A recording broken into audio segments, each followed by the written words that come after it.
Täällä Ruisrockin lauantaissa haastattelussa vielä omaa keikkaansa odotteleva Ronja. Miten sun Ruisrock on lähtenyt käyntiin? No ihan hyvin. Siis me tultiin tänne ja sitten ollaan oltu täällä niin kuin laittautumassa ja hengailemassa niin aika silleen niin kuin tälleen tulemaan tänne ja nyt kaikki tapahtuu niin. Mutta hyvä niin, että ei ole sille odottelemista tai mitään semmoista, mutta mä en ole harmi kyllä ehtinyt käydä missään katsomassa keikkoja tai näin, niin ollaan oltu täällä Väkkärillä. Sä oot esittänyt omia kappaleita 14-vuotiaasta asti ja kirjoitit levytyssopimuksen myös tosi nuorena, eli oot ehtinyt tehdä aika kauan jo uraa. Miten sä oot muuttunut artistina vuosien varrella? No vitsi, mä en kyllä ehkä uskaltaisi sanoa sitä niin kuin alkupätkää semmoista uraksi.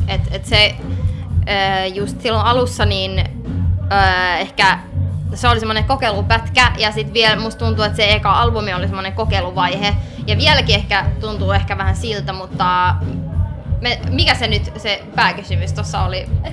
Miten sä oot muuttunut artistina tässä vuosien varrella? No joo, siis ehkä vaan kasvanut ihmisenä, että ymmärtää ehkä enemmän, koska kun on aloittanut niin nuorena kuin minä, niin silloin on niin eri tavallaan ajatukset siitä, että miten tämä musa-ala toimii ja mitä itse haluaa tehdä. Ja nyt ehkä ymmärtää enemmän siitä, niin pystyy niin kuin sisäistämään sen tilanteen ehkä vähän paremmin ja ymmärtämään, miten asiat toimii ja mitä pitäisi tehdä ja näin poispäin. Tietenkin on fiksumpia ja näin niin kuin ehkä kypsempi, niin sanotaan, joo, hyvä, kiitos. Niin joo. Et kyllä se ikä antaa hyvin semmoista kipsyyttä. Joo. Joo. Nykyään sä vaikutatkin koko ajan musiikilla. Miten levyyhtiön vaihto vaikutti sinun musiikkiin? No, tosi paljon, koska siinä muuttui vähän ehkä se lähestymistapa, että mihin halutaan päästä, mitä halutaan tehdä. Ja ehkä ei tarvi mennä sen Suomen markkinan ehdoilla, koska täällä on kuitenkin vähän eri meininki ja Suomessa on erilainen markkina kuin esimerkiksi naapurimaissa kuin Ruotsissa ja Norjassa, niin että, tai kaikki näistä Tanskasta, whatever, niin se muuttui siinä, että voidaan tavallaan ehkä vähän vapaammin tehdä ja sitten ottaa ne muut markkinat ehkä siihen mukaan siihen kuvaan. Ei tarvitse niin paljon miettiä sitä, että tykkääköhän Suomi meistä. Et se on ainakin ollut mun lähestymistapa siihen. Mutta sitten on tietenkin ollut se, että kun koko ajan pienempi levyyhtiö, niin sitten on pienempi tiimi ja tietää, että kaikki tuntee sua ja oppii tuntemaan sua, niin on helpompi tehdä duunia ihmisten kanssa, jotka tietää, että minkälainen ihminen sä oot ja minkälainen artisti sä oot, niin se on jotenkin paljon mukavampaa työskennellä ihmisten kanssa, jotka tuntee sut, koska se on kuitenkin aika, mulle ainakin tosi henkilökohtaista tehdä musiikkia ja näin poispäin, että ei oo niin, että tuntee ihmiset ja kollegat. Se on ollut niin kuin muuttunut tosi paljon. Sä puhuitkin sun musiikista ulkomailla, niin minkälaisia suunnitelmia on kansainvälistymisen suhteen?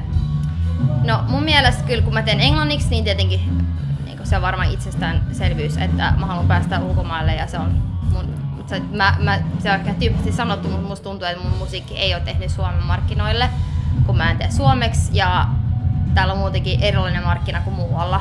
Niin siinä mielessä joo, ja sitten tietenkin mun isä on Englannista ja muuttanut Suomeen 70-luvulla, niin mä halusin kuitenkin päästä sinne ja muutenkin, että se musabisnes on niin iso ja laaja, että miksi ei päästä ulkomaille. Et mun mielestä se on niin outo kysymys, että ai, haluatko päästä ulkomaille? No tietenkin mä haluan, että of course.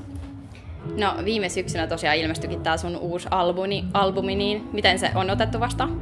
Tosi hyvin. Kyllä niin kun, saanut hyvää palautetta ja näin poispäin.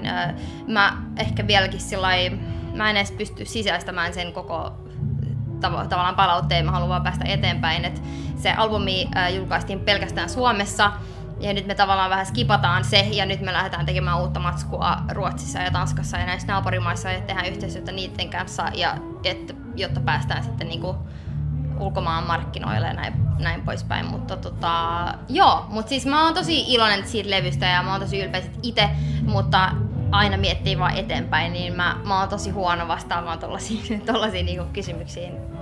Ja. Miltä tuntuu nyt päästä soittaa sit näitä biisejä Ruisrockissa?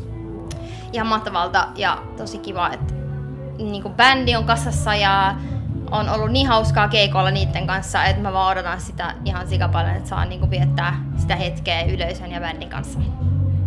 Kiitos paljon haastattelusta, Ronja. Kiitos paljon.